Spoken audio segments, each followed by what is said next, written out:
Greetings, YouTube. Since I began gaming in 1978, one of the great debates has been amongst Dungeons & Dragons players, which is the best method for generating the stats for your character.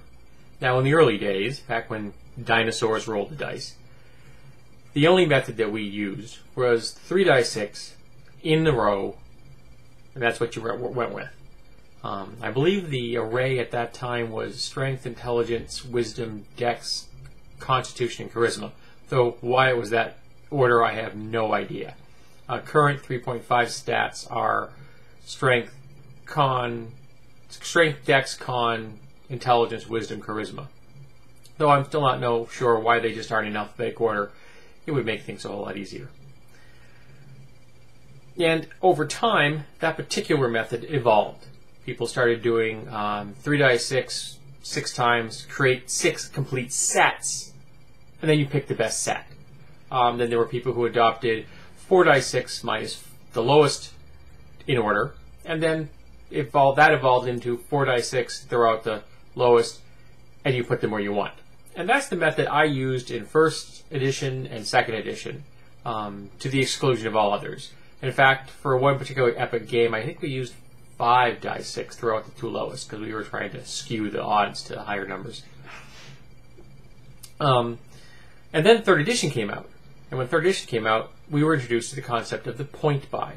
Now, the point buy it starts out with all the stats, all 6 stats, at the base number of 8. And then you were given a pool of points that you can then raise the stats above 8. And 9 through 14 is a 1-to-1 ratio. So you spend 1 point, you get a 9, you spend 2 points, you get a 10. But if you want to get a 15, that's 8 points. And if you want a 16, that's 10. And I don't remember what the 18 is. I think it's even more points than that, because I've never designed a character with more than a 16 as the primary stat. I just find I like better, my stats balanced out better. But even within this particular way of doing things, debates are still fought, but how many points should you be using?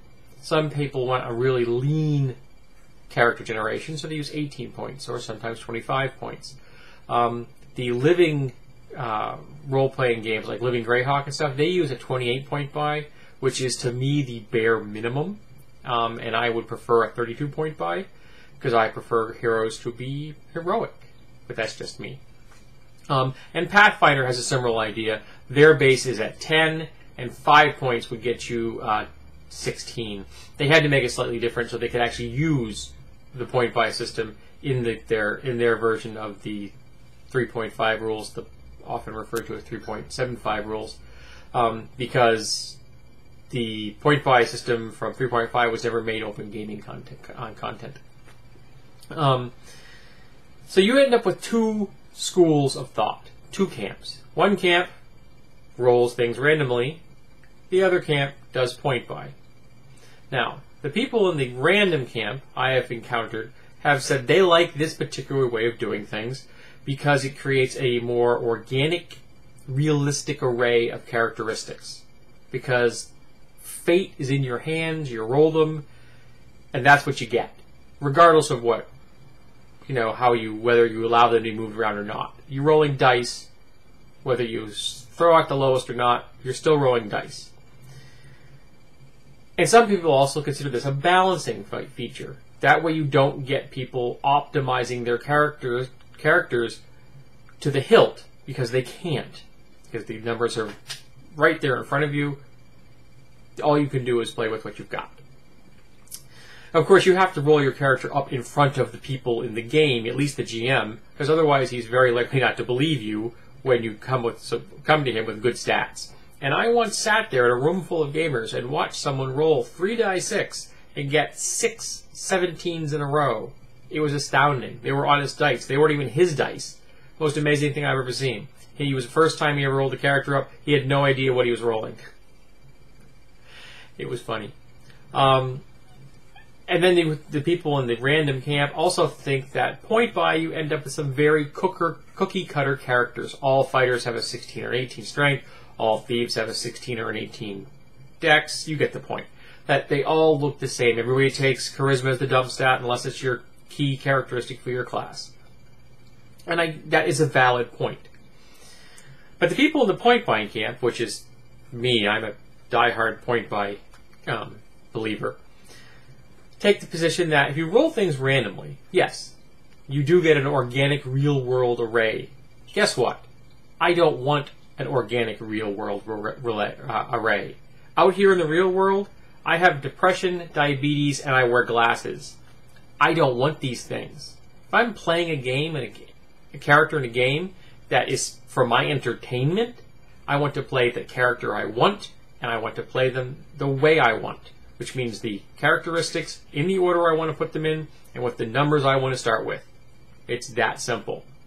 Don't force me into something that I don't want just because you are afraid that there may be balance issues. It's like rolling random superpowers in a superheroes game. That would make no sense to me. It's one of the few things about the old Gamma World game that I never liked. Random generation of mutations. It always bugged me. You could end up with things that were conflicting, didn't optimize well, were just silly, and I think that detracted from my enjoyment of the game. Even as a GM, I think it detracted from my enjoyment of the game.